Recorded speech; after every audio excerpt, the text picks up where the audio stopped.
explanations for forgetting. So, quick reminder, there are two main theories that you need to know. The first is interference theory, and you need to be able to describe and evaluate proactive and retroactive interference. And then the second group of theories are cue-dependent forgetting. This is importantly also known as retrieval failure. Make sure you're familiar with that term. It could happen in the exam, but rather than the question saying cue-dependent, it might say retrieval failure. And you need to know that that means cue-dependent forgetting, okay? And we're going to look at two types, context forgetting and state forgetting. Okay, let's start with interference theory.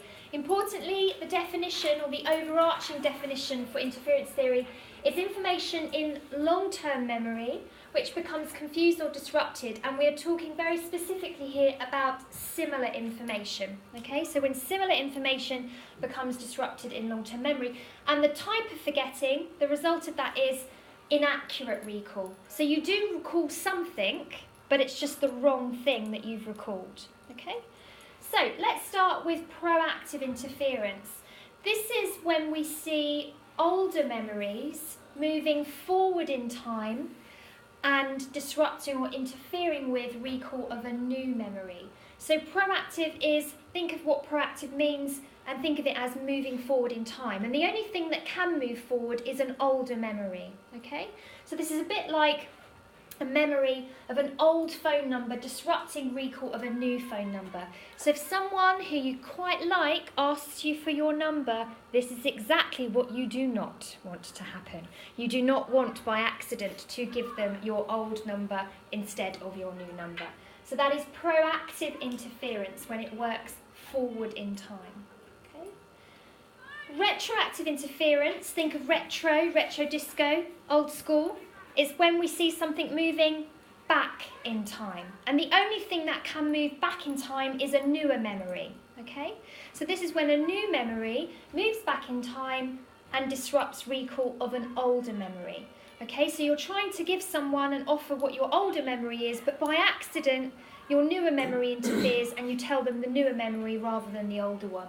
Okay, so an example of that might be that memory for a new car registration number prevents recall of a previous one. So you're trying to recall your old car registration, but by accident you recall your new car registration. Okay? Really good technique in the exam is to draw out in front of, on the paper, a little diagram that's got old and new, and then you just do your arrows, yeah, to know that it's proactive or retroactive.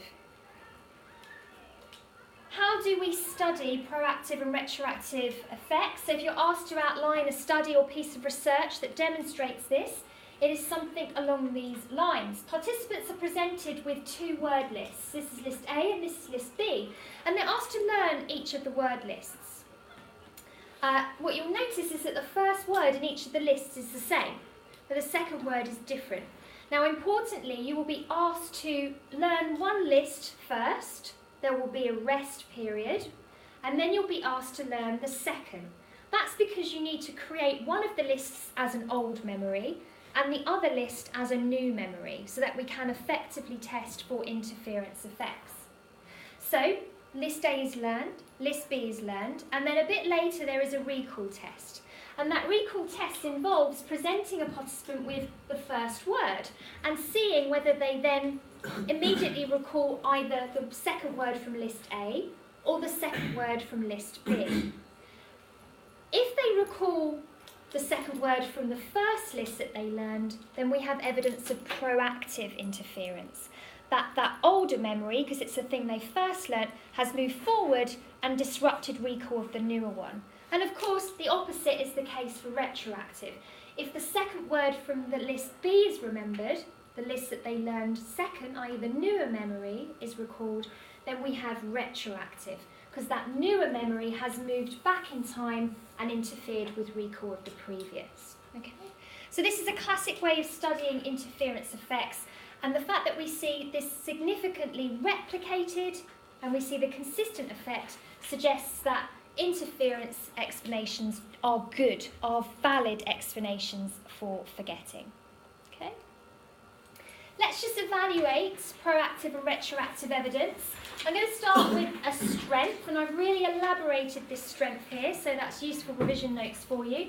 What do we like about this kind of evidence with these lists? Well, they're conducted often in highly controlled situations, often in a lab, and that means we can very carefully isolate a proactive and a retroactive effect. In other words, we can remove any extraneous variables that might play havoc with interference, irrelevant disruptions or irrelevant impacts on recall that we can remove in the lab, and then we are precisely isolating a proactive and retroactive effect. And the fact that when we do that and we consistently see similar results over and over again means that clearly we have quite a valid model of forgetting. The problem with proactive and retroactive interference effects is that it only explains forgetting or inaccurate recall for similar information. Now, we all know that we often forget dissimilar things, or we often inaccurately recall dissimilar things as well. So what we can say here is that interference theory only explains certain types of forgetting. It certainly isn't an all-encompassing theory of why we forget. A few other points about what we don't like or what we might challenge about interference is that, are we actually likely to see this level of proactive or retroactive interference in real life? And here comes your classic go-to evaluation in memory, and you can reuse it here. What did we just see the use of? Yet again, word lists. And we know that word lists lack mundane realism. In fact, word lists are quite a distance away from what we typically tend to forget or confuse in real life. We tend to be more likely to interfere and disrupt things like similar faces or similar birthdays. And actually that's more relevant to real life than looking at list A and list B of very random, meaningless words. So that is a problem.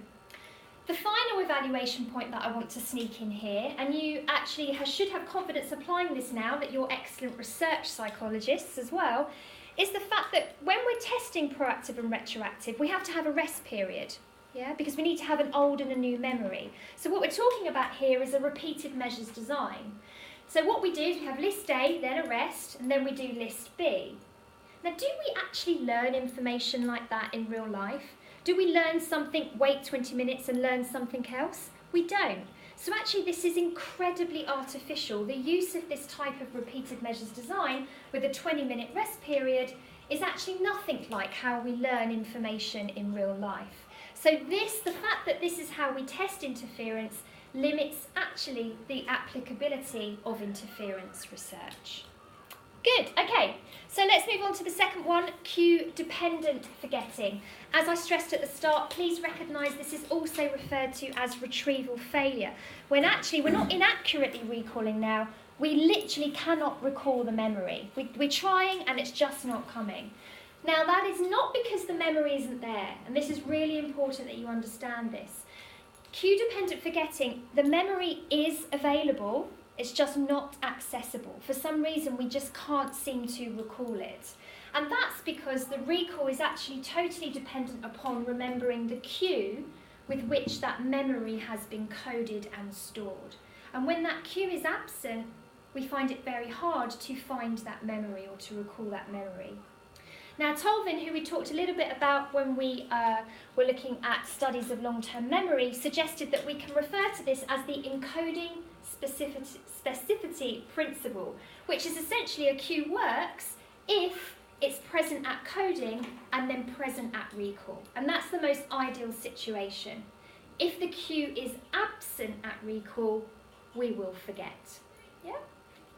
So there are two different types, context and state. Let's start with context. This is all about external retrieval cues.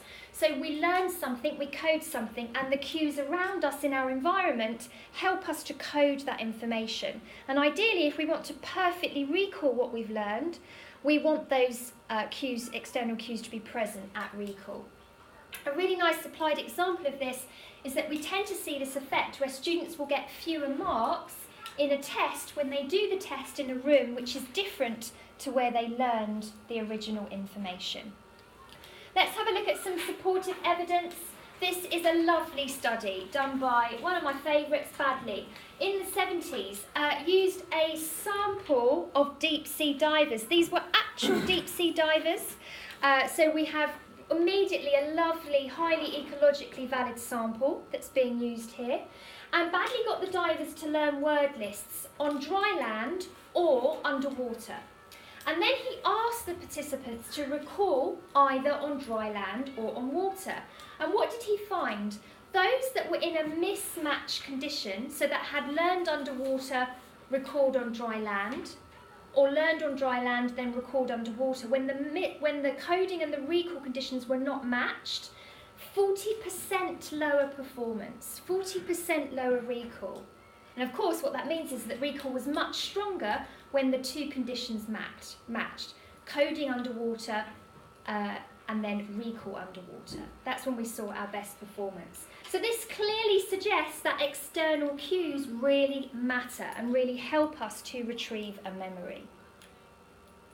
Let's have a look at state-dependent forgetting now. This is all about our internal environment and whether the state, the internal mood or the state that we are in when we learn something is the same as when we try to recall something. And a classic example of this is when we might try to recall information that we once learned when we were sober whilst we're drunk. Now, obviously, if you're very drunk, that could be a significant extraneous variable, but you get the idea. It's about the similarity or dissimilarity between that internal state or that internal mode. Let's have a look at some supportive evidence for this. Darley in the 70s got participants to hide money. And he found that participants who hid money whilst they were high on marijuana were less able to recall where that money was when they were not high again, relative to when they were high again. We've got a classic example here again, guys, of a repeated measures design. So high on marijuana and then low on marijuana, hiding the money, then trying to find it. But clearly, again, consistently with Badley's work, when there is a mismatch between the internal states, high, not high, we are less likely to recall where we hid something, or less likely to recall a memory. So again, we can conclude that internal state is critical as acting as a cue to help us remember. Lovely, so state-dependent failure can explain forgetting as well. Let's evaluate to wrap things up today. So evaluation. What do we love about this? We've got Badley and his scuba divers, which is a field experiment, and yet we've got Darley and his subjects on marijuana, which is a lab experiment in a controlled setting. And we're seeing consistent evidence for retrieval failure. This is lovely.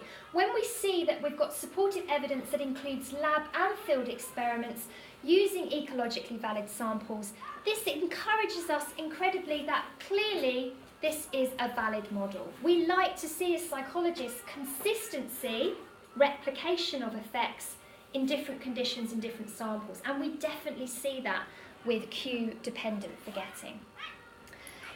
Let's question this though for a second. Are contexts really different? I mean, let's ask ourselves as students, here you are revising for your A-level in psychology. If we really learn something in one room and have to recall it in another, are we really going to see significant forgetting? It could be questioned. Can you imagine if the evidence was so strong that we might get to a point where that would have major implications in education? Actually, almost to the point where we should suggest that everyone should do their external exams in exactly the same place that they learnt the content. Could we ever implement that if the evidence was strong enough? So here we see some challenges, some applications, some real-life challenges, putting this evidence into context. Is it really substantial enough to do that, to change policy? It's questionable. Lastly, last evaluation point today, guys, with cue-dependent forgetting is that we only see this when we are in a free recall context. Tell me anything or everything you can remember. We only tend to see this effect particularly in the scuba diver example, when it's free recall.